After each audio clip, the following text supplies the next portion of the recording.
there's a dangerous lie most people believe. That manipulation is obvious, that you would notice it, that you would feel controlled. But the truth is, the most powerful manipulation doesn't feel like control at all. It feels like love. It feels like obligation.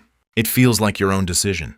And that's exactly why it works. Galatians 5:1 says, "It is for freedom that Christ has set us free." Stand firm then, and do not let yourselves be burdened again by a yoke of slavery.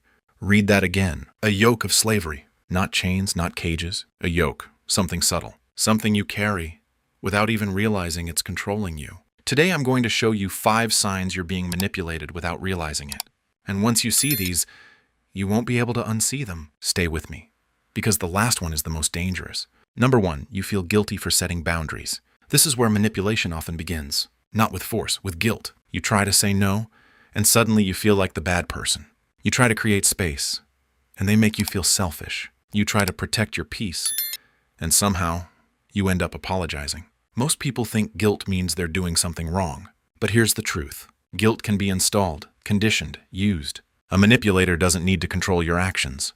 If they can control how you feel about your actions, they don't say, "You have to do this." They say things like, "I just thought you cared. After everything I've done for you, I guess I'm not important to you anymore."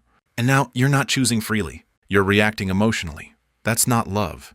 That's pressure disguised as vulnerability. And here's what most people miss. Real love respects boundaries. Manipulation punishes them. If every time you say no, you feel worse instead of respected, you're not in a healthy dynamic. You're in a controlled one. Number 2, you constantly second-guess yourself. This one is subtle and extremely dangerous because it doesn't just affect your decisions, it affects your identity. You start questioning things you used to be sure about. Your instincts feel unreliable. Your clarity starts fading. And slowly, you begin depending on them to tell you what's right. This is not accidental. It's psychological. Most people think confusion comes from within, but often it's introduced from the outside. Through contradiction, through gaslighting, through subtle dismissal of your reality. You say, "That hurt me." They respond, "You're overreacting." You say, "That didn't feel right." They say, "You're imagining things." And over time, your confidence erodes, not all at once, but slowly, quietly, until you don't trust your own thoughts anymore. But here's the deeper truth. Confusion is not from God. 1 Corinthians 14:33 makes it clear. God is not the author of confusion, but of peace. So if someone's presence consistently makes you feel uncertain, unstable, or mentally foggy, that's not connection. That's interference. And the goal is simple. If you don't trust yourself, you'll trust them. Number 3, their needs always come first. At first, it doesn't look like manipulation. It looks like care. You're there for them. You support them. You sacrifice for them. But over time, something shifts. Their needs become the priority every time. Your time, your energy, your emotions, all start revolving around them. And here's the trap. They don't demand it directly. They create situations where you feel responsible. They become overwhelmed, so you step in. They struggle, so you carry more. They suffer, so you silence your own needs. And eventually, you disappear. Most people think love means putting others first. But the Bible never teaches self-erasure. It teaches balance, wisdom, discernment. Even Jesus stepped away from crowds. Even Jesus rested. Even Jesus said no. But manipulation flips that. It makes you feel like your worth is tied to how much you give.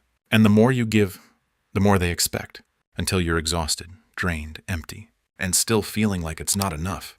But here's what most people miss. If someone only values you when you're useful, they don't value you. They value access. Number 4, they twist reality to fit their narrative. This is where manipulation becomes psychological control, not through force, but through perception. They change the story. They reframe events. They adjust facts, just enough to make you question what really happened. You remember something clearly. They say, "That's not what happened." You feel hurt. They say, "You're too sensitive." You point out a pattern. They say, "You're creating problems." And now, you're not just dealing with conflict. You're dealing with distortion. Most people think manipulation is about control over actions. But real manipulation is control over perception. Because if someone can change how you see reality, they can control how you respond to it. And here's the deeper layer. They don't always lie outright. They mix truth with distortion. Just enough truth to sound believable, just enough distortion to shift the outcome. And slowly, you start doubting your memory, your feelings, your understanding. But here's what changes everything. Truth does not require confusion to exist. Truth brings clarity. So if every conversation leaves you more confused than before, you're not being communicated with. You're being managed. Number 5, you feel drained after being around them. This is the sign most people ignore. Because it's not logical, it's emotional. You spend time with them, and afterward, you feel tired, heavy, unclear, not physically. Internally, your energy drops, your peace disappears. Your mind feels noisy, and you can't explain why. But here's what most people never realize. Energy is information. What someone carries, they transfer. The Bible constantly speaks about peace as a signal, a spiritual indicator. Colossians 3:15 says, "Let the peace of Christ rule in your hearts." Rule, decide, govern, which means peace is not random, it's directional. So when someone consistently disrupts your peace, that's not something to ignore. That's something to observe. Because manipulation doesn't always show up as pain. Sometimes it shows up as exhaustion, mental fatigue, emotional depletion.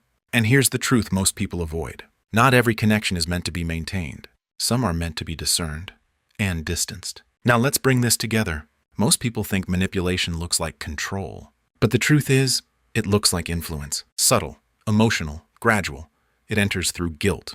It grows through confusion. It stabilizes through dependency. And it survives through your silence. But Galatians 5:1 reminds us, you were created for freedom.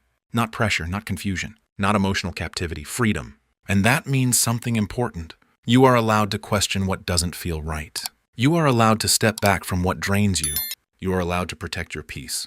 This is not rejection, this is discernment. And discernment is protection. So here's the question I want you to sit with. Who in your life makes you feel free? And who makes you feel controlled without saying a word? Be honest, because clarity is the first step to freedom.